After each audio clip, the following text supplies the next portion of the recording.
Worthless woman, they called her, mocked in the dusty street as the church bell tolled. Coins knocked from her hand, voices spitting her shame. But then the rancher stepped forward, boots pounding the boardwalk. His voice cut the crowd. Like a whip, she's worth my nights and days, and in that single moment, everything changed. Yet what began as a rescue soon turned into a storm. The banker wasn't just after her cabin, he wanted the rancher's land, and he'd use forged papers and shackles to take it. Behind jail bars, whispers spread. Was she truly worthless, or the key to saving everything? As thundering hooves echo, as keys rattle in the sheriff's hand, the town holds its breath. What hidden truth lies in her mother's old letters? And when love collides with greed, who will the law believe, a powerful banker or the woman? The world called worthless? Can a single act of faith turn scorn into salvation, or will the West crush her hope forever? Comment below and tell me where in the world you're joining from.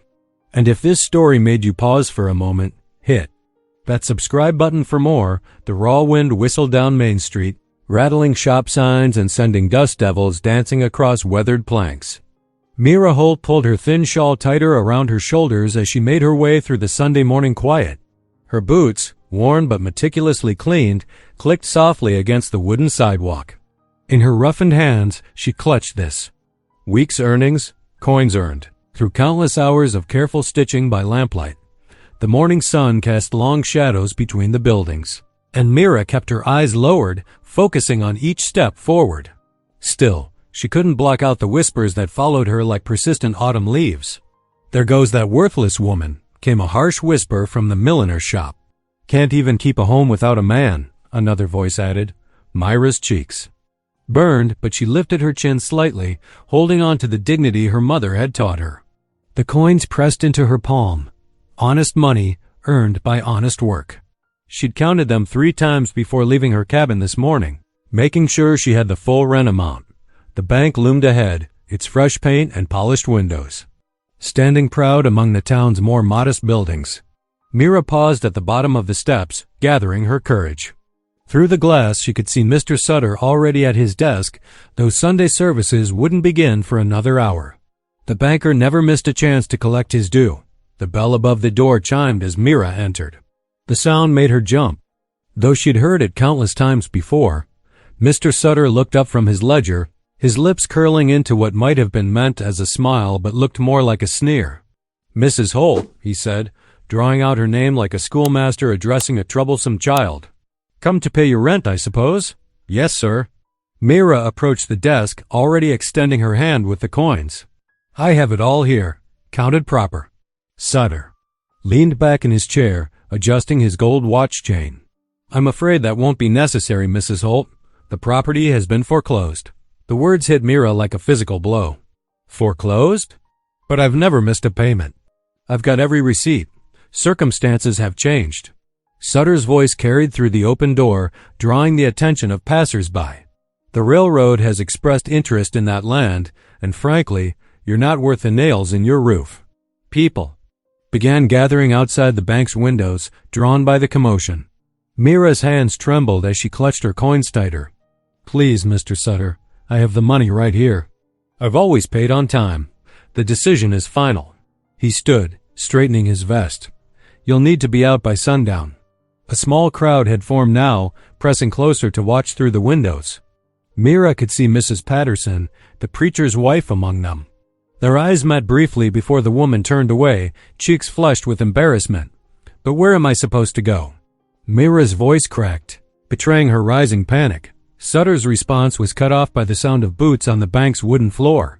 2 men had entered, Tom Wilson and Jake Murphy, local hands who often did Sutter's dirty work. "These gentlemen will assist in clearing your belongings," Sutter announced, loud enough for the growing audience to hear. Mira backed away from the desk, her coins clutched tight. "No, please. There must be some mistake. I have papers from when my husband—" "Your husband is dead," Sutter cut in coldly. "And whatever arrangements he made died with him." Someone in the doorway snickered. Mira spun around to see several townspeople had entered the bank, turning her humiliation into a public spectacle. Children peered around their mothers' skirts.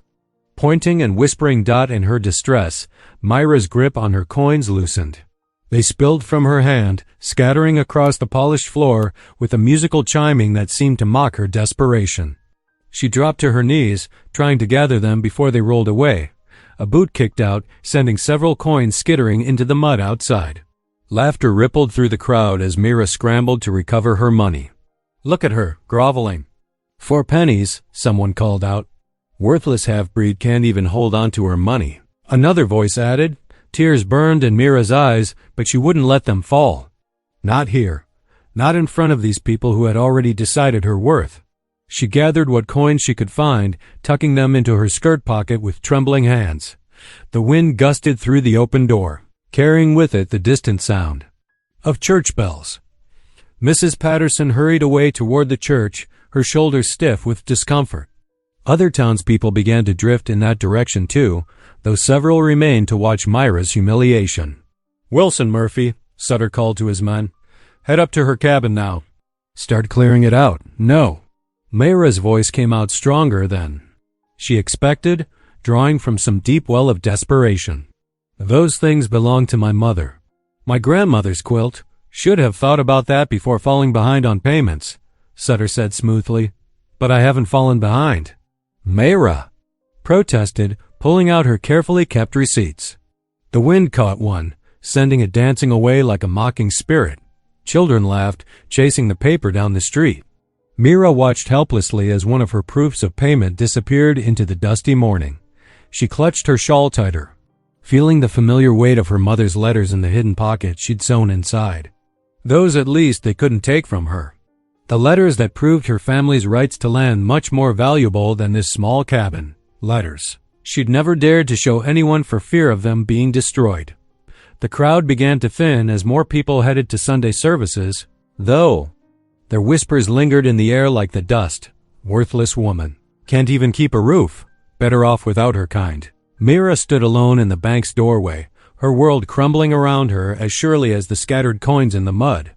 The sun climbed higher, marking the hours until sundown when she would lose everything she had left of her family's legacy.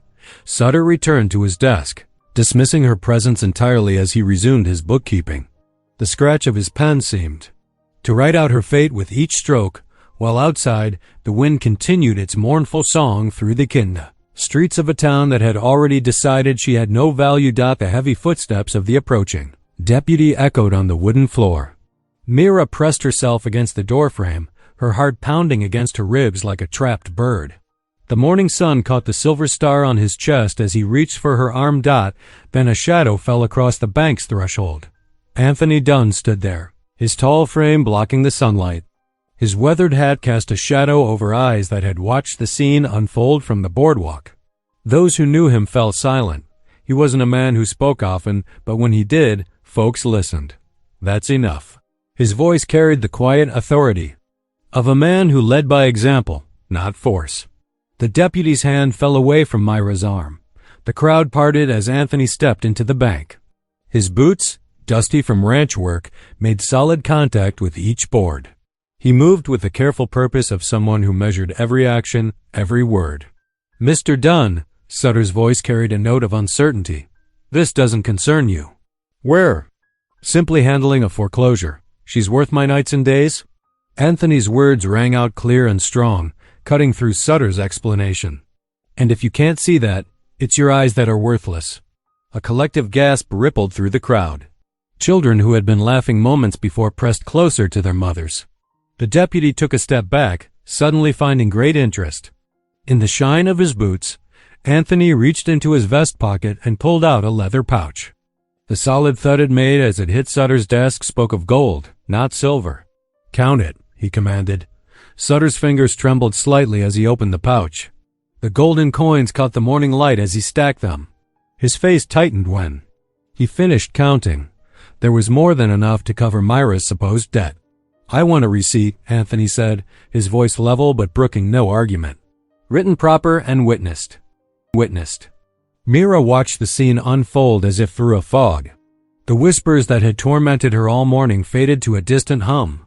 The room seemed to tilt and sway, the morning's events catching up with her all at once. Her last clear memory was of strong arms, catching her before darkness claimed her vision. She didn't feel her head hit the floor. Instead, she was cradled against something solid and warm that smelled of leather and hay. When awareness returned, Mira found herself seated in a wagon, the gentle sway of its movement bringing her back to full consciousness. They were already on the outskirts of town, the morning sun warming her face. Anthony sat beside her, handling the reins with careful attention. Mortification flooded through her as memory rushed back. "Mr. Dunn," she began, her voice barely above a whisper, "I cannot accept such charity. The money, I'll find a way to pay you back."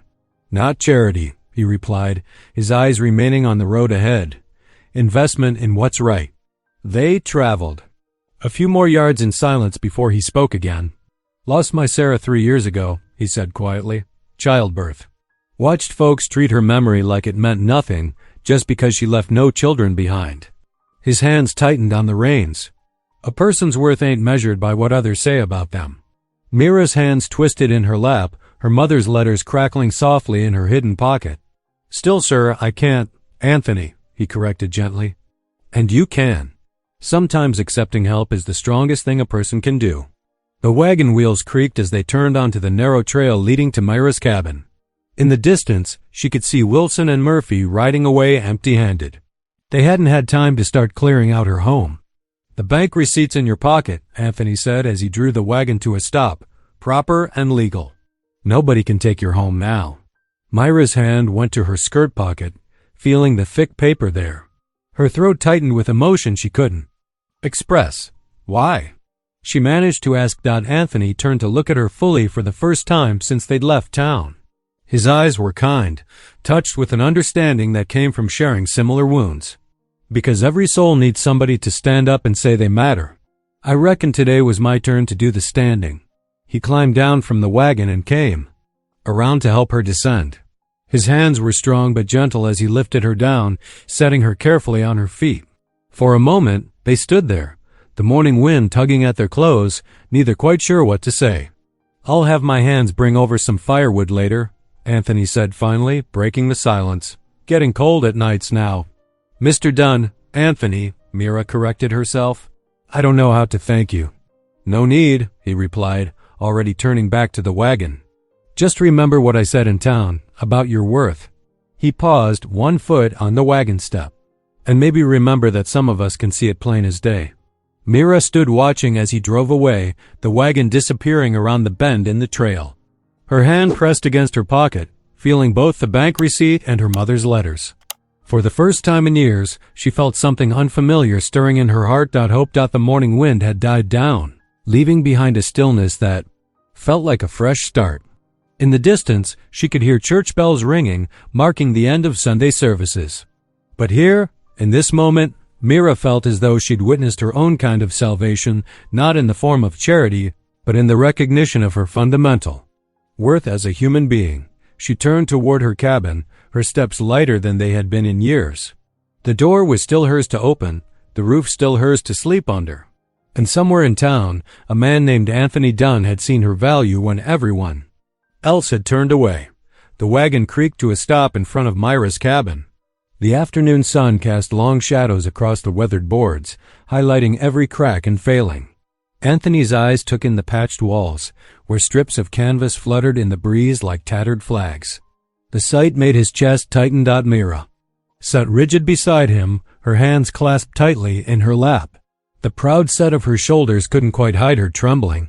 She moved to climb down before he could offer help, but Anthony was already there, extending his hand. After a moment's hesitation, she accepted it. Her fingers were rough from needlework, but they felt small and cold in his broad palm. He steadied her as she stepped down, noticing how she quickly withdrew her hand once her feet touched the ground. "Thank you for the ride, Mr. Dunn," she said, formally, her eyes fixed on the cabin's crook steps. "I won't forget your kindness in town." Anthony didn't immediately respond. His attention had caught on the cabin's door, hanging askew on its broken hinge. Every gust of wind made it creak plaintively. The roof above sagged dangerously, patches of sky visible through gaps in the shingles. "Door needs fixing," he said, quietly, moving closer to examine the hinge. "Won't keep out much cold like this." Myra's cheeks flushed. I manage well enough. The wind picked up, whistling through the cabin's many gaps. A piece of canvas patch flapped loudly, drawing Anthony's eye to a section of wall where the boards had rotted clean through. "Miss Holt," he began, then corrected himself. "Myra, would you sit with me a spell? There's something I'd like to say." She hesitated, then nodded stiffly. They settled on the cabin's front steps, leaving careful space between them. The wood creaked ominously under their weight. 3 years back, Anthony started, his voice soft but clear, "I lost my Sarah. She was carrying our first child." He paused, running his thumb over the worn gold band he still wore. Both of them gone before morning. Myra's posture softened slightly. "I'm sorry," she whispered. "Thought I'd die of loneliness that first year," he continued. "Barely ate. Couldn't sleep. The house felt like a tomb, every room echoing with silence where there should have been life."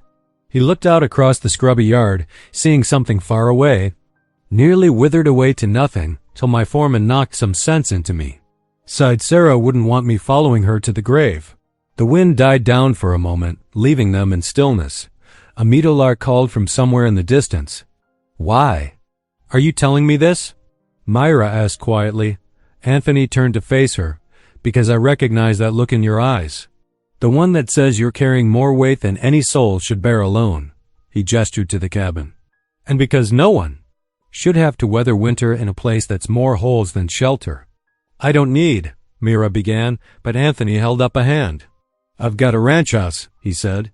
"Good solid building, warm in winter, cool in summer. But it's standing empty except for me, collecting dust and memories." He paused, choosing his words carefully. "It needs a proper manager. Someone with sense and skill to bring it back to life." Myra's eyes widened as she understood what he was suggesting. "Mr. Dunn, I couldn't possibly. It's not charity," he said firmly. "It's an honest exchange. You'd manage the house, keep things in order. In return, you'd have a proper roof, regular meals, and safety." He watched her face carefully. "And maybe we'd both have a bit less loneliness to carry." Myra stood abruptly, wrapping her arms around herself. "The town already whispers about me. Can you imagine what they'd say if I moved to your ranch? A widow living under a widower's roof?" She shook her head. "They'd tear what's left of my reputation to shreds." "Let them talk," Anthony said, rising slowly. "Those who judge quickest usually have the least right to do so." "I can't," Myra whispered, but there was a note of uncertainty in her voice. Anthony nodded, accepting her answer without argument. He turned toward his wagon, then paused. "A home shouldn't echo with sorrow forever, Myra. The offer stands, whenever you're ready." He climbed into his wagon, gathering the reins. Myra stood watching as he turned the team around, heading back toward the main road. The sound of wagon wheels faded slowly into the afternoon quiet dot as evening approached. Myra lit her small lamp and knelt beside her narrow bed. The flame cast wavering shadows on the walls, making the gaps seem larger, darker. She clasped her hands together, closing her eyes.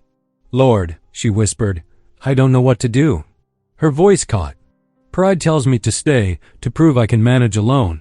But," she opened her eyes, looking around at her crumbling shelter, "but I'm so tired of being cold, of being afraid." The wind picked up again, making the whole cabin groan. A draft snuffed out her lamp, leaving her in darkness broken only by starlight streaming through the holes in her roof. Myra climbed onto her thin mattress, pulling her mother's quilt up to her chin. But sleep wouldn't come. The wind seemed to grow stronger with each passing hour, rattling the loose boards and whistling through every gap. She lay awake, Anthony's words echoing in her mind. A home shouldn't echo with sorrow forever. Forever. The night stretched endless before her, filled with the cabin's creaks and groans. Each gust of wind seemed to ask the same question. How long could pride sustain her against winter's approaching chill? How long before desperation won out over shame? Somewhere in the darkness, a coyote called out, a lonely sound that seemed to mirror the ache in her own heart. Myra pulled the quilt tighter, trying to find warmth in its familiar weight as the wind continued its relentless assault on her failing shelter. Hours passed, marked only by the movement of stars through the gaps in her roof. The night wind kept up its mournful song, as if determined to remind her of every crack, every hole, every failing in the wall she called home. In the darkness, Mira's prayers continued, silent now, as she struggled between the fierce independence that had sustained her so long and the undeniable truth of her desperate situation. The morning sun had barely touched the horizon when a gentle knock echoed through Myra's cabin. She stood beside her packed trunk, her heart racing as she recognized Anthony's silhouette through the warped door. "Miss Holt?" His voice carried softly through the thin walls. "Are you ready?" Myra smoothed her skirts, fighting down a flutter of nerves. "Yes, Mr. Dunn. Just a moment." Her voice sounded steadier than she felt. She looked around the cabin one last time. Her belongings were few. A trunk containing her mother's worn Bible, carefully wrapped in a piece of muslin, her precious sewing basket with its collection of needles and threads, and the cherished quilt her mother had made, its Cherokee patterns, telling stories of home and belonging. Anthony stepped inside when she opened the door, his tall frame filling the doorway. His eyes fell on her single trunk, and something flickered across his face, perhaps surprise at how little she owned, or sadness at the sight of her life packed into one small space. "Let me get that for you," he said, moving toward the trunk. The floorboards creaked under his boots. "I can manage," Mira started to protest, but Anthony was already lifting it with ease. "No need to start our arrangement by being stubborn," he said, a gentle warmth in his voice that took any sting from the words. "Besides, my ma would turn in her grave if I let a lady carry her own trunk." The morning air was crisp as they stepped. Outside, Anthony's wagon waited, the horses stamping patiently. He secured her trunk while Myra took one final look at the cabin.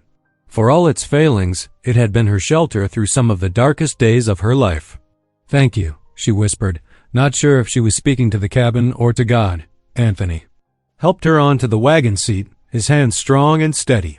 He climbed up beside her, leaving respectful space between them, and clicked to the horses. The wagon wheels turned slowly, carrying her away from one life and toward another. They rode in comfortable silence across the rolling prairie. The morning sun painted the grasslands in shades of gold, while prairie flowers nodded their heads in the gentle breeze. Meadowlarks called from fence posts, and in the distance, a herd of antelope grazed peacefully. "It's beautiful," Myra said, softly, almost to herself. Anthony nodded. "God's country," he agreed. "Different kind of beautiful in every season." The wagon crested a gentle rise, and Mira caught her first glimpse of the Dunn homestead. The ranch house stood proud against the backdrop of the foothills, its weathered wood speaking of years of standing strong against wind and weather. A barn and several outbuildings clustered nearby, and a vegetable garden spread out behind a sturdy fence. "It's so big," Mira breathed, suddenly feeling very small. "Too big for one person," Anthony said quietly. "Been that way since Sarah passed." They pulled up to the house, and Anthony helped her down. The porch steps were solid under her feet, no creaking, no give. Anthony carried her trunk inside, and Mira followed, her steps hesitant. The interior was well built but lonely. Dust motes danced in the sunbeams that streamed through clean windows. The rooms were sparsely furnished but spoke of quality: solid chairs, a sturdy table, shelves lined with books. But there was an emptiness that went beyond the physical space, an echo of loss that hung in the air. "Kitchen's through here," Anthony said, leading the way. "Keep it well stocked. Trading post brings supplies regular, and we get fresh milk and eggs from the farm down the valley." The kitchen was indeed well appointed, with a large wood stove, ample cupboards, and a pump right at the sink. Mira ran her hand along the smooth counter, already imagining bread rising in the warm corner by the stove. "Your room's upstairs," Anthony continued. "If you'll follow me?" He carried her trunk up the solid staircase to a room that took her breath away. It was larger than her entire cabin, with a real bed, not just a cot, covered in clean linens. A dresser with a mirror stood against one wall, and a rocking chair sat by the window, which overlooked the garden and the distant mountains. "I had Mrs. Peterson from the church help prepare it," Anthony said, setting down her trunk. "She brought fresh curtains and linens, said a lady's room needed a woman's touch." He shifted slightly, as if uncertain. "If there's anything else you need, it's perfect," Mira whispered, overcome. "Thank you." Anthony nodded, then cleared his throat. "I'll let you settle in. Supper's at 6, if that suits you." When he left, Mira sank into the rocking chair, overwhelmed by the sudden change in her circumstances. The room was warm, clean, and secure, so different from her cabin that it almost felt like a dream. She unpacked slowly, reverently placing her mother's Bible on the knitstand. Her fingers traced the worn leather cover, remembering how her mother had read from it every night, teaching her both English and Cherokee words for faith, hope, and love. The afternoon passed in a blur of small discoveries, the smooth glide of dresser drawers, the sweet smell of sachets in the linens, the solid feel of the doorknob in her hand. As evening approached, she made her way downstairs, following the smell of coffee and cooking. Anthony stood at the stove, looking slightly out of place in the kitchen but managing competently enough.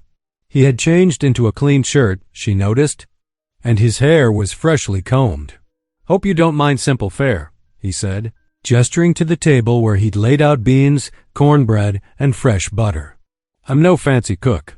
"It looks wonderful," Mira assured him, taking the seat he pulled out for her. Anthony bowed his head. "Lord, we thank you for this food, for this roof, and for bringing Miss Holt safely to it. Bless this meal and those who share it. Amen." The prayer was simple but heartfelt, and Mira felt tears prick at her eyes. How long had it been since she'd shared a proper meal, a proper prayer with another soul? They ate quietly, the silence comfortable rather than awkward. Through the windows, Mira watched the sun set behind the mountains, painting the sky in brilliant oranges and pinks. Later in her room, Mira changed into her nightgown and sat on the edge of the bed. The mattress was soft, the quilt warm and heavy. Outside, she could hear the night sounds of the prairie, the rustle of wind through grass, the distant lowing of cattle, and yes, the haunting call of coyotes. But for the first time in months, those sounds didn't fill her with dread. The walls were solid, the roof secure. No wind whistled through gaps. No rain threatened to seep through worn patches. She opened her mother's Bible, reading by lamplight until her eyes grew heavy. As she drifted off to sleep, she realized something remarkable. She felt safe. Truly. Safe. The coyotes sang their wild songs to the moon, but Mira slept peacefully, wrapped in the warmth of security, and the first fragile threads of hope. Dawn light filtered through the curtains as Mira woke in her new bed. For a moment, she lay still, marveling at the solid roof above her and the soft quilt wrapped around her shoulders. The morning air carried the scent of coffee and wood smoke up the stairs. She dressed carefully in her cleanest dress, smoothing her hair back neatly. The floorboards felt solid beneath her feet as she descended the stairs, each step carrying her with purpose. The house was quiet except for the distant sounds of men working in the barn. The kitchen beckoned first. Mira found it well-stocked but in need of a woman's touch. Dust had settled on the high shelves, and the curtains hung slightly crooked. Coffee bubbled in a pot on the stove. Anthony's work, she guessed, noting the ground scattered on the counter. "Time to earn my keep," she murmured, rolling up her sleeves. She found a broom in the pantry and began with the floors, working methodically from one room to the next. Each sweep revealed the beautiful grain of the wooden planks beneath the dust. In the parlor she discovered a piano, its keys yellowed but intact. Sheet music sat untouched, speaking of quieter days. The morning passed quickly as she worked. She aired out rugs, straightened pictures, and found satisfaction in each small improvement. In the kitchen, she mixed biscuit dough with practiced hands, the familiar motion soothing her spirit. The oven's warmth filled the kitchen as the biscuits baked, their aroma drawing her first visitors. "Something sure smells mighty fine in here," a cheerful voice called from the doorway. Mira turned to find two men removing their hats, one older with kind eyes and gray at his temples, the other younger with an open, curious face. "Miss Holt," the older man said with a respectful nod. "I'm Luke Carson, ranch cook when we're on the trail. This here's Josiah Green. We work for Mr. Dunn." "Pleased to meet you," Mira said softly, smoothing her apron. "Those biscuits smell just like my mama used to make," Josiah said, his eyes bright with hope. Mira felt a smile tugging at her lips. "Would you gentlemen care to try them? They're just out of the oven." "Much obliged, ma'am," Luke said, and they settled at the kitchen table while Mira served them hot biscuits with butter and honey. "Lord have mercy," Luke declared after his first bite. Mr. Dunn sure knew what he was about, bringing you here. Josiah nodded enthusiastically, his mouth too full for words. Their simple appreciation warmed something in Mira's heart that had been cold for too long. The rest of the morning passed in steady work. She found Anthony's mending pile and settled by the window with her needle and thread, losing herself in the familiar rhythm of stitching. The curtains needed attention too, and she carefully repaired loose hems and torn edges. When dinner time arrived, she had a proper meal laid out: beans with ham, fresh biscuits, and apple pie she discovered in the pantry. Anthony came in from working with the horses, and his eyes widened at the sight of the table. "Miss Holt," he said, washing up at the sink, "you've worked miracles already." Luke and Josiah joined them, and Anthony led them in grace. The meal was filled with comfortable conversation about ranch business and the day's work. Mira mostly listened, content to watch the easy camaraderie between the men. "Place feels different already," Luke remarked, helping himself to more pie. "Warmer somehow. More like a proper home should." Anthony's eyes met Mira's across the table. "It does at that," he said quietly. For the first time since her husband's death, Mira felt the gentle stirring of belonging. These men treated her with simple respect, asking nothing more than that she do her part in the day's work. It felt right, like finding solid ground after months of uncertainty. But peace, she had learned, was often fleeting. The afternoon sun was slanting toward the mountains when hoofbeats approached the house. Mira was washing dishes when she heard Anthony's voice change from its usual calm to something harder. "Sutter," he said flatly, "what brings you out this way?" Mira dried her hands quickly and moved to the window. Mr. Sutter sat astride his gleaming black horse, two well-dressed strangers with him. The banker's usual smug expression was firmly in place. "Mr. Dunn," Sutter said, his voice oily smooth, "these gentlemen represent the railroad's interests. They've come about your north pasture." Mira's heart sank. She knew that tone, had heard it too often in town when Sutter was about to destroy someone's hopes. "The railroad's planning a spur line," one of the strangers said, producing papers from his saddlebag. "Your north pasture is directly in the fast proposed route." "That pasture's not for sale," Anthony said firmly. "It's my best grazing land." "Now, Mr. Dunn," Sutter cut in, "let's be reasonable. The railroad is prepared to make a generous offer." "I said no." Anthony's voice carried the weight of stone. The second stranger spoke up, his tone less friendly. "Sir, if you refuse to sell willingly, we have other methods. The railroad has certain rights under the law." "Rights to steal a man's land?" Anthony's question cracked like a whip. Sutter's eyes glittered with malice. "The law's the law, Dunn, though I must say your judgment's been questionable lately." His gaze flicked to the house, and Mira knew he meant her. "Taking in strays, defying progress. People might start wondering if you're fit to manage such a large property." Anthony took one step forward, his hands clenching into fists. Luke and Josiah materialized from the barn, moving to flank their boss. "I suggest you leave," Anthony said, his voice deadly quiet. "Now? Think it over," the first railroad man said, touching his hat. "We'll be in touch." As they rode away, Sutter turned in his saddle. "Shame to lose it all over pride, Dunn, and other complications."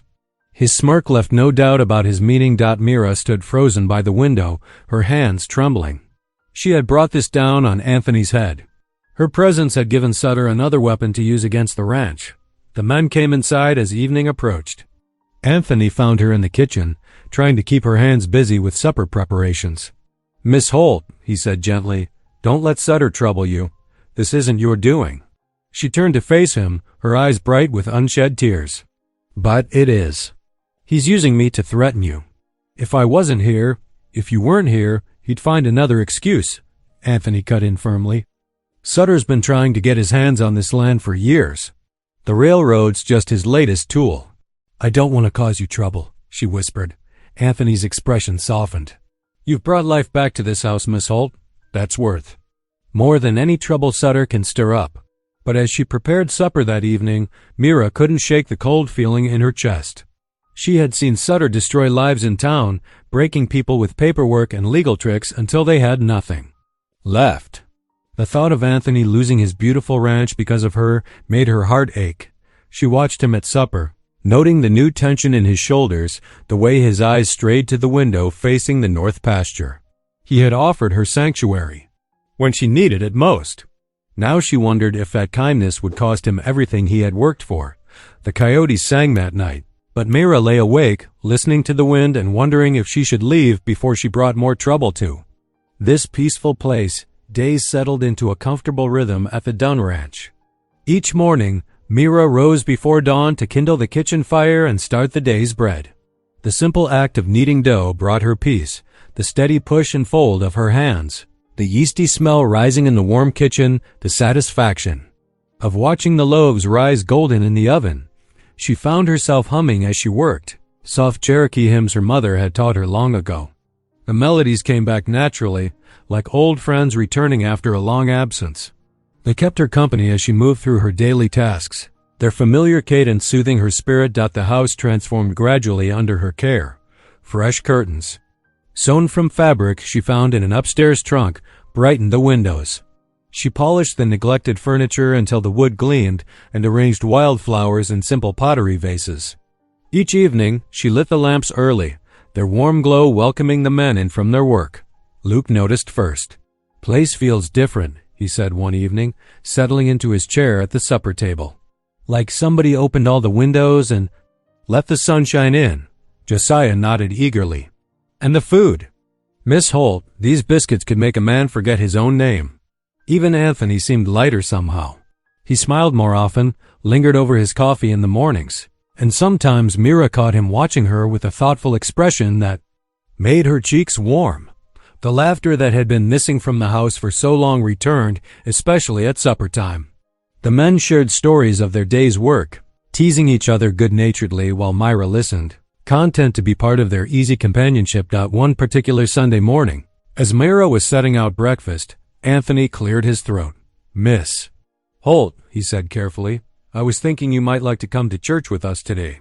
Myra's hand stilled on the coffee pot. She hadn't attended services since her husband's death, avoiding the whispers and sidelong glances of the townspeople. I'm not sure that would be wise," she said softly. Anthony's eyes were gentle. "The Lord's house should welcome all his children, and you shouldn't have to hide away out here forever." Something in his quiet conviction gave her courage. An hour later, she found herself climbing into the wagon beside Anthony, wearing her best dress freshly pressed, and a small hat she had trimmed with a new ribbon. The church bell was ringing as they arrived in town, its clear notes carrying across the prairie. Myra's hands twisted nervously in her lap as Anthony helped her down from the wagon. She felt the stairs as they walked up the church steps, heard the murmurs behind raised hymnals, but Anthony's steady presence beside her gave her strength, led her to a pew near the middle of the church, and she settled beside him, trying to still her trembling hands. When he bowed his head in prayer, she followed suit, letting the familiar words wash over her like cooling water. Water. The minister rose to deliver his sermon, opening his Bible to Matthew. His weathered voice filled the small church. "Are not 2 sparrows sold for a penny? Yet not one of them will fall to the ground outside your Father's care." Myra felt tears pricking at her eyes as the minister spoke of God's love for even the smallest and most overlooked of his creatures. She thought of her own feelings of worthlessness, of the times she had felt as insignificant as a fallen sparrow. "The very hairs of your head are all numbered," the minister continued. "So don't be afraid. You are worth more than many sparrows." Anthony's hand found hers then, just for a moment, a gentle pressure that spoke of understanding. Myra blinked back tears, her heart full of something that felt like hope. After the service, she noticed a subtle shift in the townspeople's attitudes. While some still whispered behind their hands, others, including the minister's wife and several of the older church ladies, nodded to Anthony with newfound respect. Mrs. Peterson, the baker's wife, even stopped to compliment Myra's hat. The ride back to the ranch was quiet, both of them lost in thought. The late afternoon sun painted the prairie grass golden, and a cool breeze carried the scent of sage. As they approached the house, Myra finally spoke. "Thank you," she said softly, "for encouraging me to go." Anthony smiled. "Sometimes we need reminding that we belong in this world, Miss Holt, that we have value in God's eyes, no matter what others might say." They sat in the parlor that evening after supper, the lamp casting warm shadows on the walls. Mira's fingers worked at her mending while Anthony read from his father's old Bible. The peaceful silence between them felt comfortable, like a well-worn quilt. "I haven't sung in years," Mira said suddenly, surprising herself. "Not since," she trailed off, but Anthony nodded, understanding. "Grief has a way of stealing our songs," he said, quietly. Mira set down her sewing and closed her eyes. Softly at first, then with growing strength, she began to sing, "Amazing Grace." How sweet the sound that saved a wretch like May once was lost. But now I'm found was blind, but now I see. Her clear voice filled the room with the beloved hymn. When she opened her eyes, she saw Anthony watching her, tears glinting in his eyes. The lamplight caught the silver at his temples, and something in his expression made her heart flutter. "My mother used to sing that," he said roughly. "Haven't heard it since she passed." "I'm sorry," Mira whispered. "I didn't mean to bring up painful memories." "No," he said quickly. "It's good to hear it again. Makes the house feel more like home." They sat in companionable silence as the evening deepened around them. Outside, a whippoorwill called, and the wind rustled through the kia. Cottonwoods. Inside, the lamp burned steady and bright, and Mira felt, for the first time in years, that she might have found her place in the world. The next morning, as she kneaded bread and hummed her mother's hymns, Mira realized that something had shifted. The house that had once echoed with loneliness now rang with life and warmth. And perhaps, she thought, that was worth something after all. The late afternoon sun slanted through the attic windows, casting long shadows across the dusty floorboards. Mira wiped perspiration from her forehead with the back of her hand, surveying the progress she'd made in cleaning the long-neglected space. Anthony had mentioned needing extra blankets for the approaching winter, so she'd ventured up here to search through the storage trunks. The attic air hung thick with dust, dancing in the golden light. Old trunks and crates lined the walls, each containing fragments of the Dunn family's history. Mira had worked methodically, sorting through each one with care and respect. In one, she'd found beautiful quilts that needed only minor mending. In another, carefully preserved clothing that could be altered for current use. Her fingers traced the brass latch of a smaller trunk tucked beneath the eaves. Unlike the others, this one was familiar, her own trunk, brought from her cabin weeks ago but not yet properly unpacked. Inside lay the few precious items she'd carried with her through the years. Her mother's Bible, wrapped in soft cloth. A handful of pressed flowers. And beneath them all, a packet of letters she hadn't looked at in years. Myra's hands trembled as she lifted out the bundle, tied with a faded ribbon. These were her mother's letters, written in a careful hand that brought tears to her eyes. She settled cross-legged on the floor, dust motes swirling around her as she began to read. The first few letters were personal remembrances, stories of her mother's childhood, wisdom passed down through generations, recipes written with loving detail. But as Mira continued reading, her heart began to pound. One letter, dated nearly 20 years ago, caught her attention completely. "My dearest daughter," she read aloud, her voice barely a whisper, "I must set down in writing what your father and I were granted by the territorial court. Our people's grazing rights extend beyond the creek bend, following the old trail markers, to where the three hills meet. This land was promised to us by treaty, and though others may forget, the law remembers. Keep these papers safe, child. They may be needed someday." Myra's hand shook as she unfolded more yellowed pages tucked within the letter. Official documents, carefully preserved, bore territorial seals and signatures.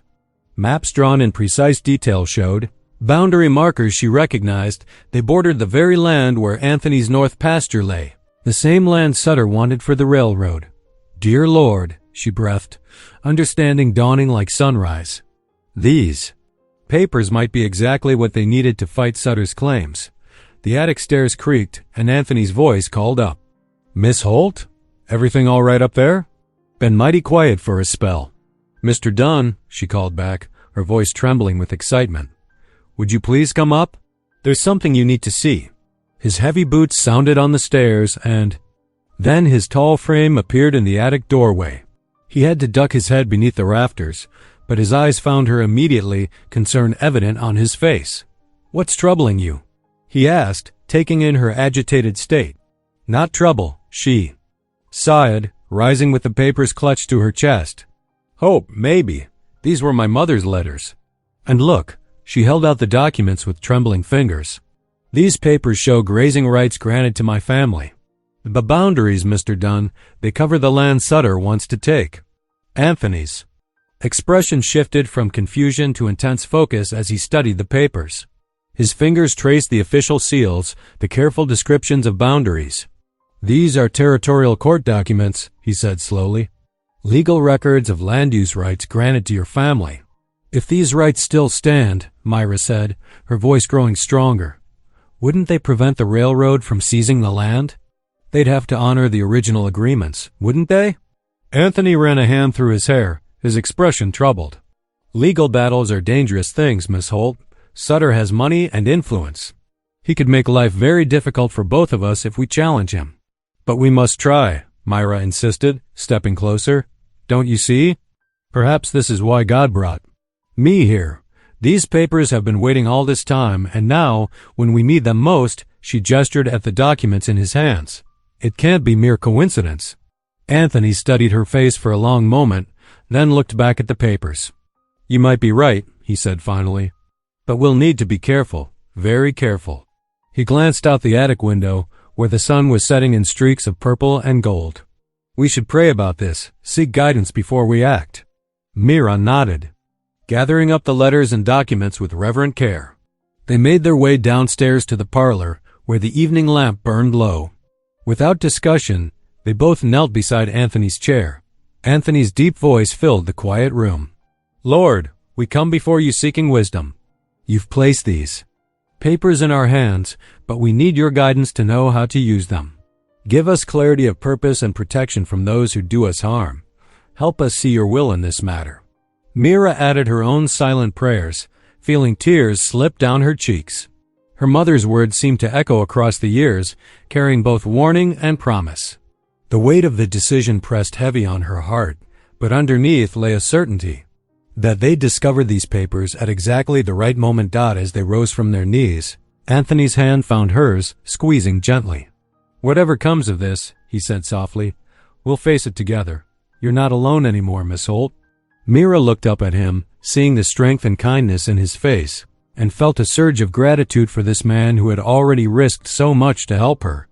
Nor are you, Mr. Dunn, she whispered back. They spread the papers carefully on the parlor table, the lamplight illuminating the faded ink. As they began to study the documents more closely, Myra felt a curious mixture of fear and hope. These yellowed pages might hold the key to saving Anthony's ranch, or they might bring more trouble than either of them could imagine.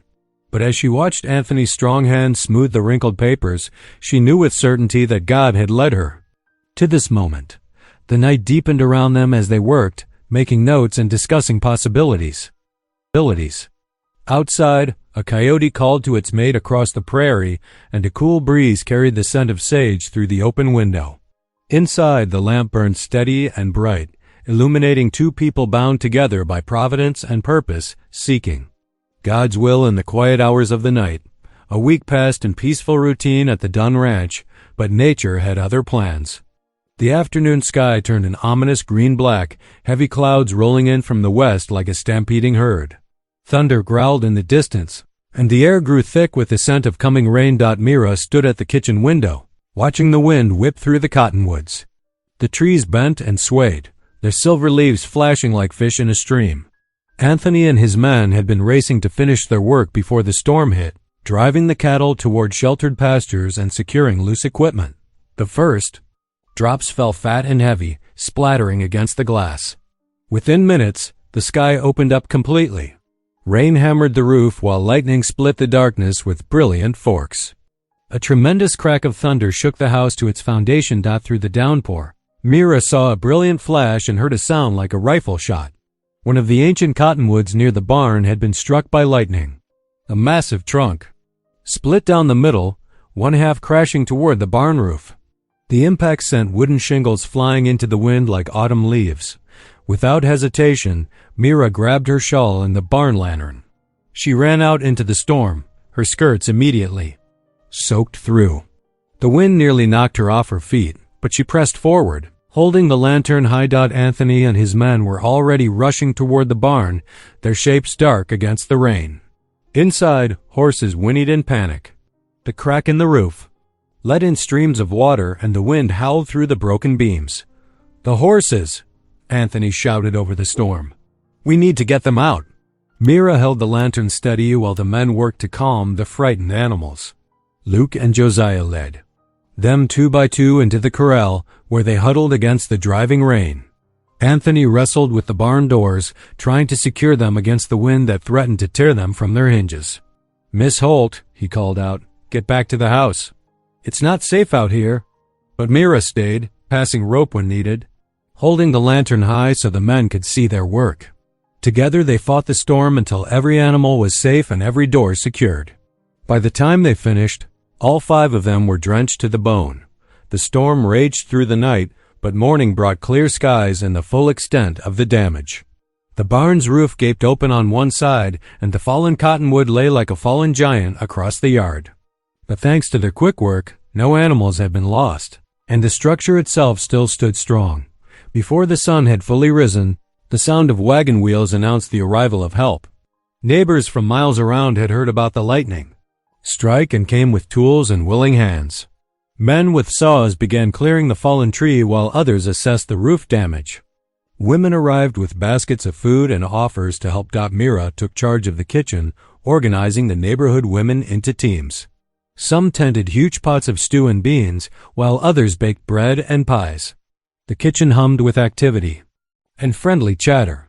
Between stirring pots, Mira mended torn shirts and jackets, her needle flying swift and sure.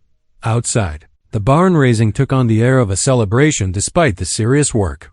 Men called out jokes as they hauled new beams into place.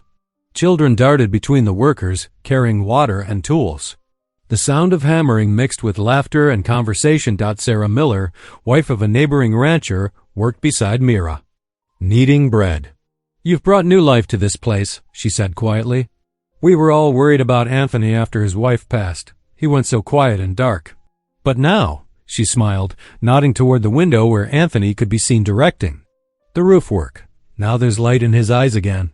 Mira blushed, focusing on her kneading.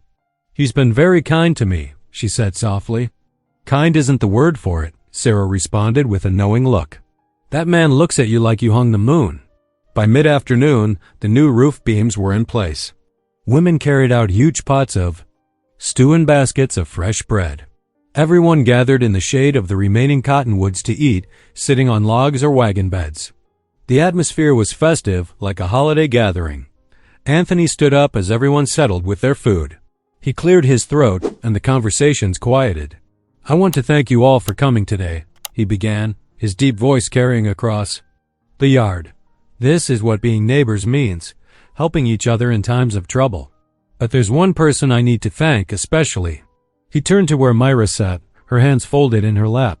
"Miss Holt ran out into that storm last night without a thought for herself. She's brought more than just help to this ranch. She's brought heart to this home. I don't know what we'd do without her." A murmur of approval ran through the crowd. Mira felt tears prick her eyes as she saw the sincere nods and warm smiles directed her way. These were the same people who had once turned away from her in town, but now they welcomed her as one of their own. The work continued until dusk, with the last of the roofing completed just as the sun began to set.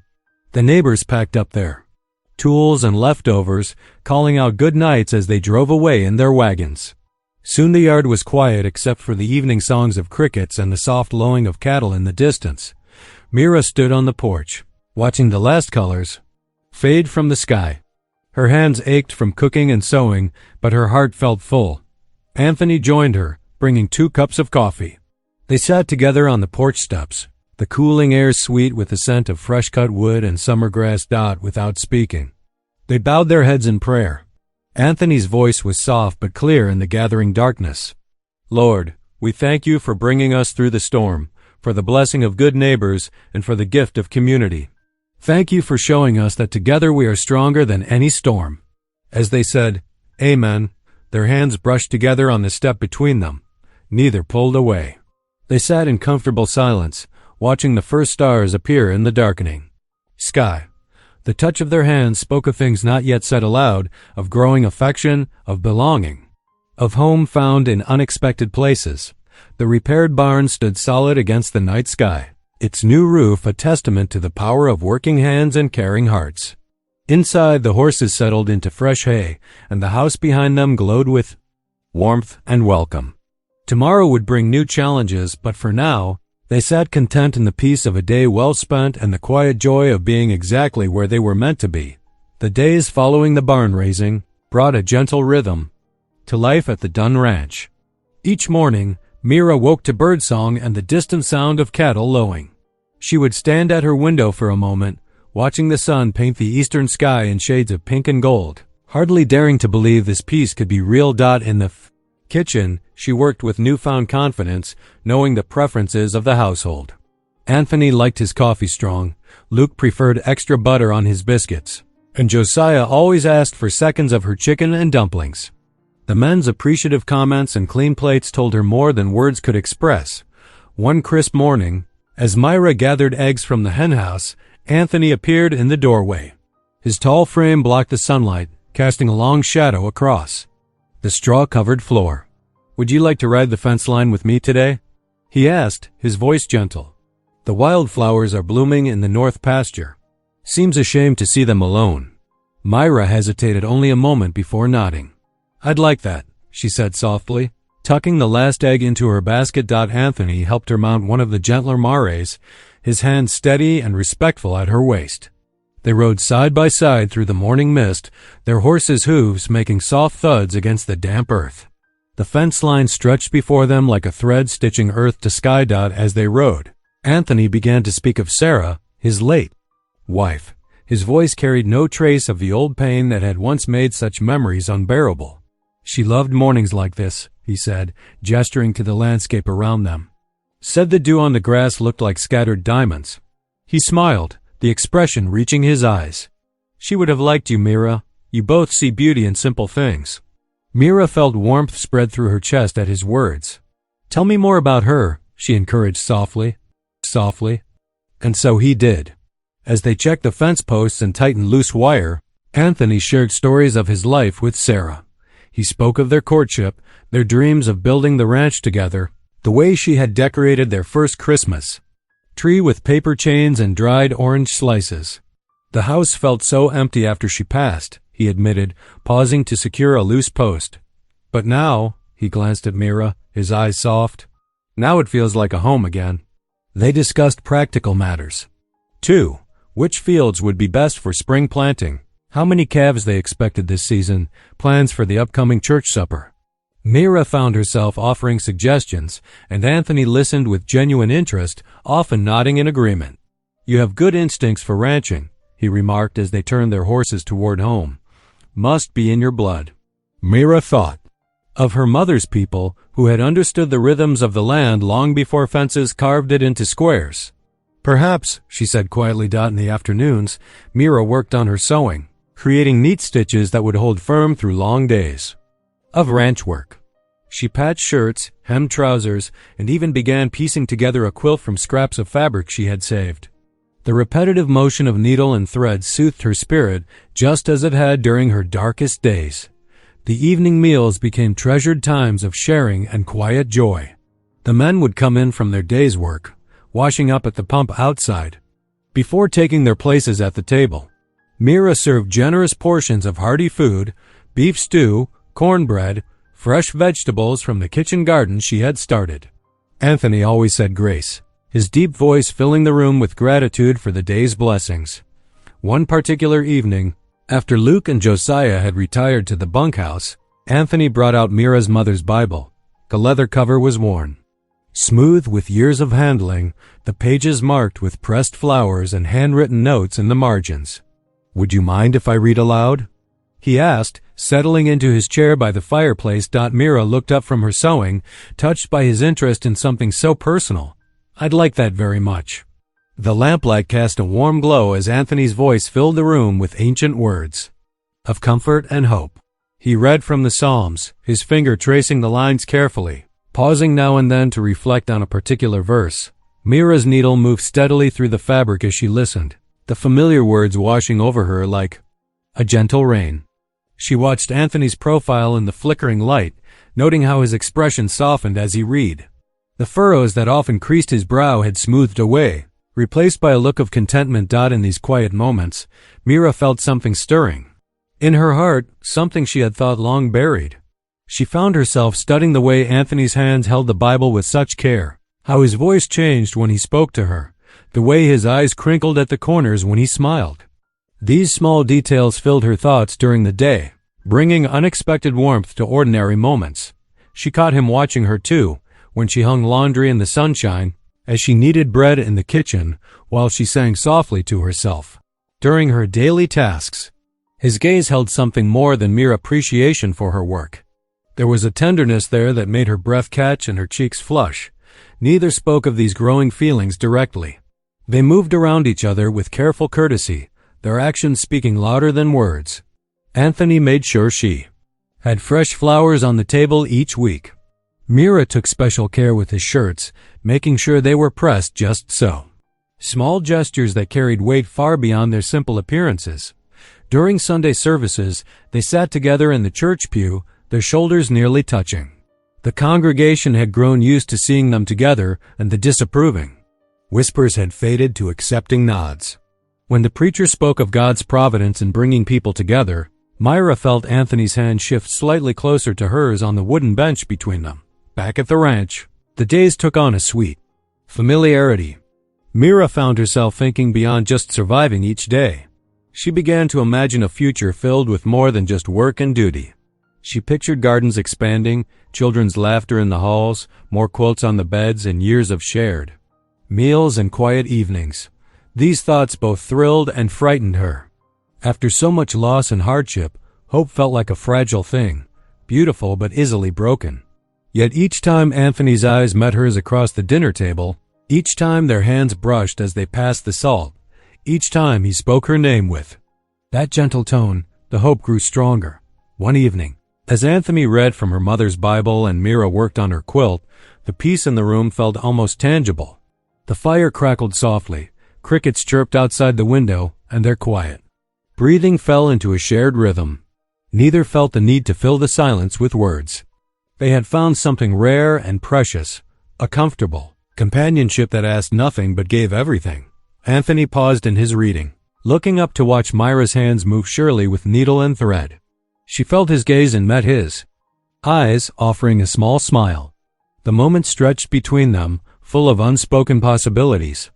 Though neither put their feelings into words just yet, both knew that something profound had taken root in their hearts, something that promised to grow into more than either had dared to dream possible. The late afternoon sun cast long shadows across the ranch yard when the sound of approaching hoofbeats shattered the peaceful quiet. Mira looked up from where she was hanging sheets on the line, her hands freezing mid-motion as she saw Mr. Sutter riding up with 3 federal marshals, their badges glinting in the sunlight. Anthony emerged from the barn, wiping his hands on his work pants. His expression darkened as he recognized the banker at the head of the group. The marshals dismounted, their spurs jingling against the packed earth. "What brings you gentlemen out here?" Anthony asked, his voice steady but wary. He moved to stand between the men and Mira. Sutter's lips curved into a cruel smile as he pulled a document from his coat. "We have come to arrest this woman for fraud and attempted theft of railroad property through forged documents." Mira's heart stopped. The white sheet in her hands billowed like a surrender flag in the wind. "That's nonsense," Anthony growled. "Those letters are genuine. They belong to her mother." "Convenient that these supposed rights only surface now when the railroad needs the land," Sutter sneered. He turned to the marshals. "As you can see, gentlemen, she's trying to steal valuable property with fake papers. A worthless half-breed thief, nothing more." The words struck Myra like physical blows. She stumbled backward, the sheets dropping forgotten to the dirt. "Don't you dare speak of her that way," Anthony snarled, stepping forward. But 2 of the marshals moved to block him. The 3rd marshal approached Mira, pulling iron shackles from Hava marshals, moved to block him. His belt. "Ma'am, you'll need to come with us." "No," Myra whispered, her voice trembling. "Please, I haven't done anything wrong. The letters are real. They're all I have left of my mother." But the marshal was already closing the cold iron around her wrists. The cuffs bit into her skin, and tears sprang to her eyes, not from the physical pain, but from the shame of being bound like a criminal. "Stop this." Anthony tried to push past the marshals. "She deserves a fair trial.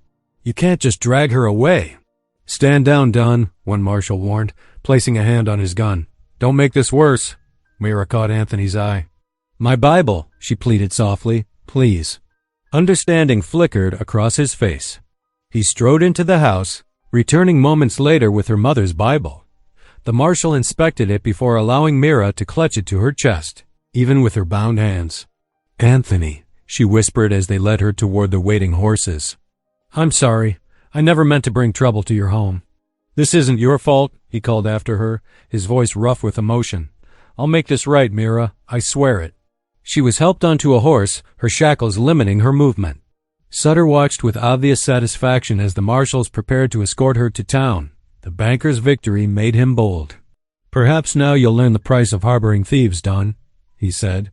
"Though I must admit, she played her part well. The humble seamstress, so grateful for your charity. Tell me, did she warm your bed too, or was that part of her longer game?" Anthony's fist connected with Sutter's jaw before anyone could react.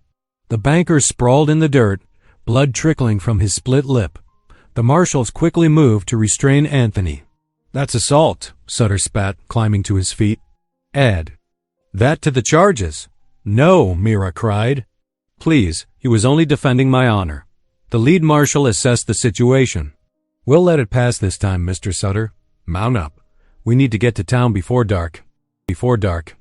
Mira's heart broke as they rode away from the ranch. She watched Anthony's figure grow smaller, standing alone in the yard with his fists clenched at his sides. The sheets she had been hanging still lay in the dirt like abandoned dreams. Jail cell was cold and dark, with only a narrow window high up on the wall. Mira sat on the thin mattress, her mother's Bible open in her lap, though tears blurred the words. The shackles had been removed, but she could still feel their phantom weight on her wrists. Night had fallen when she heard boots on the wooden floor. Anthony appeared at the cell bars, his face lined with worry and anger.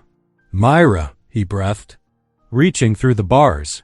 She rushed to grasp his hand, desperate for the warmth of human contact. "I was afraid you wouldn't come," she whispered. "Wild horses couldn't keep me away." His thumb stroked across her knuckles. "How are they treating you?" "Well enough. The deputy's wife brought me some soup."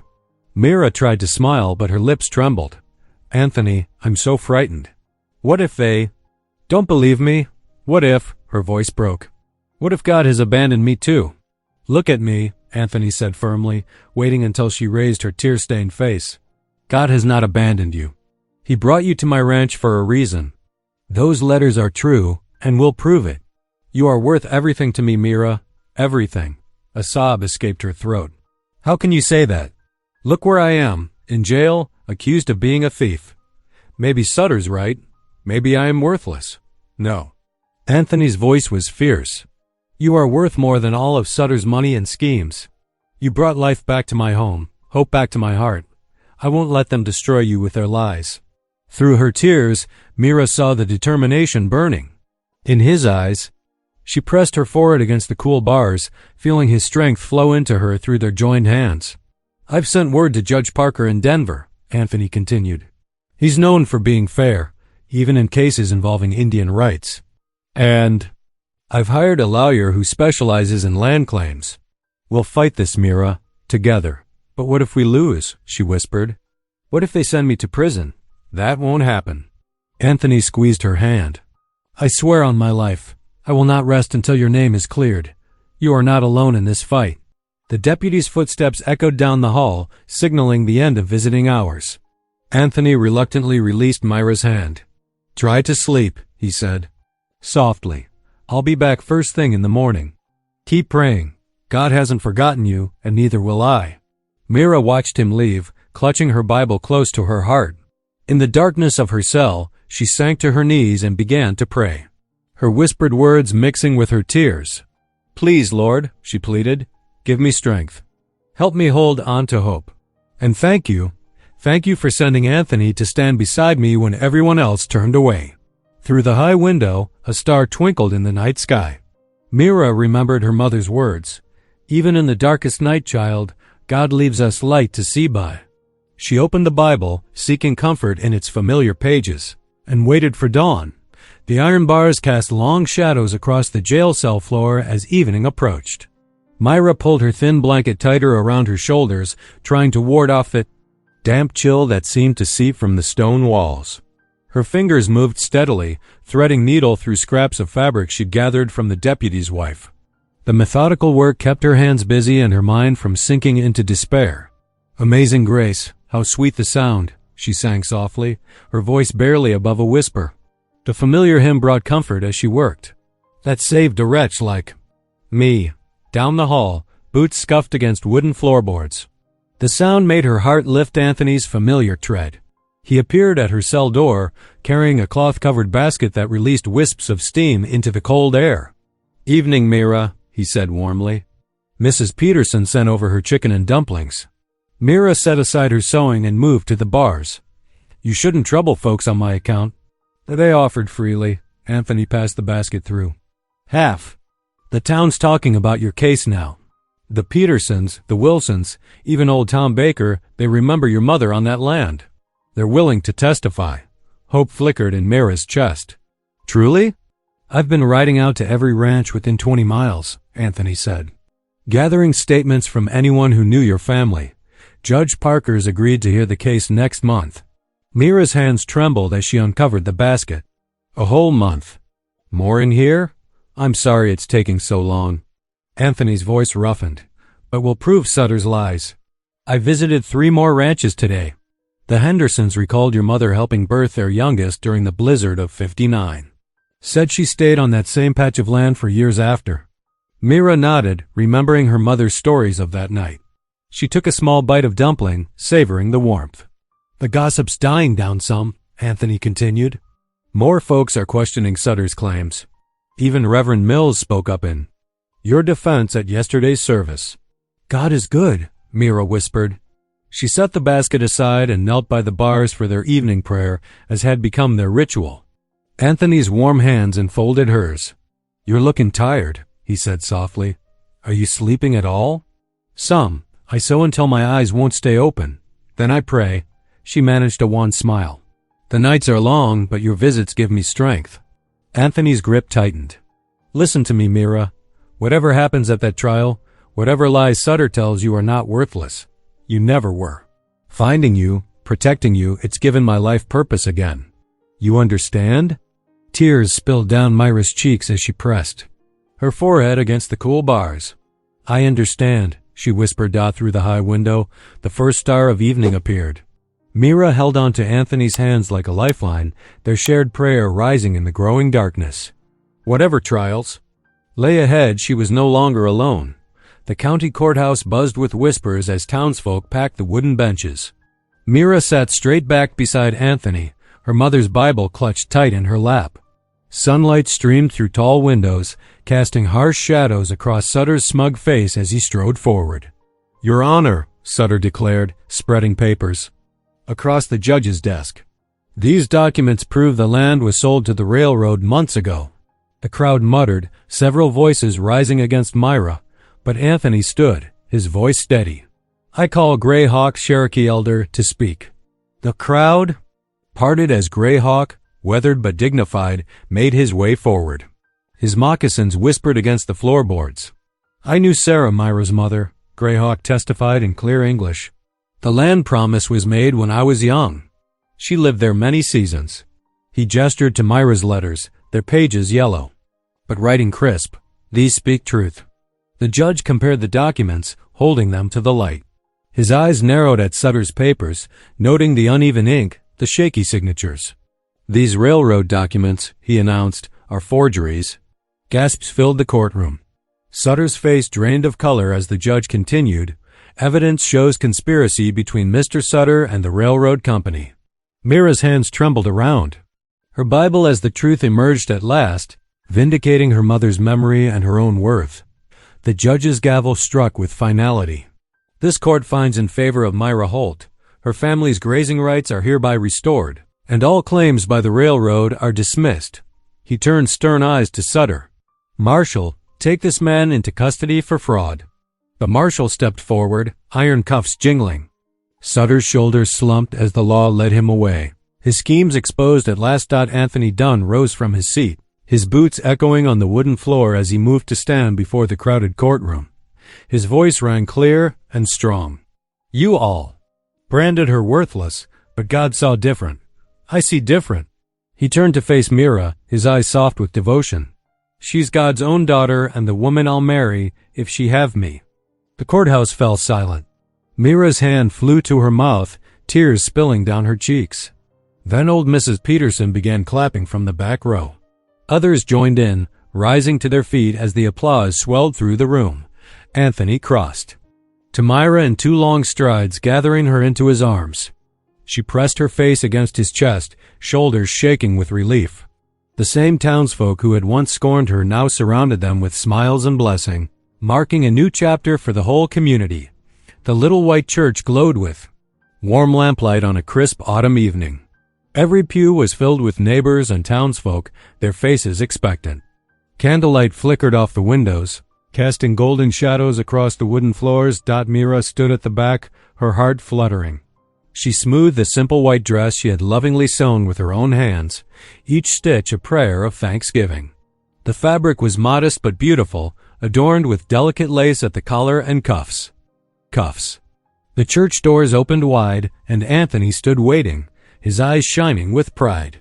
Mira took his arm, and together they walked down the aisle while the organ played softly. The preacher's words rang clear through the chapel. God lifts up the brokenhearted and binds their wounds.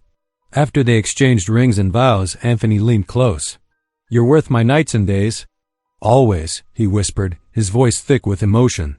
Mira smiled through her tears, joy making her face radiant in the lamplight. Outside, church bells pealed across the evening air. Fiddle music struck up a lively tune as townspeople spread out their feast on long tables. Children darted between. Lanterns hung from tree branches, their laughter mixing with the music. Luke and Josiah raised their cups high, leading the toast to the happy couple. Later, as their wagon rolled toward home under a canopy of brilliant stars, Mira nestled against Anthony's shoulder. At last, she knew with certainty where she belonged. Here, cherished and worthy, exactly as God had always seen her.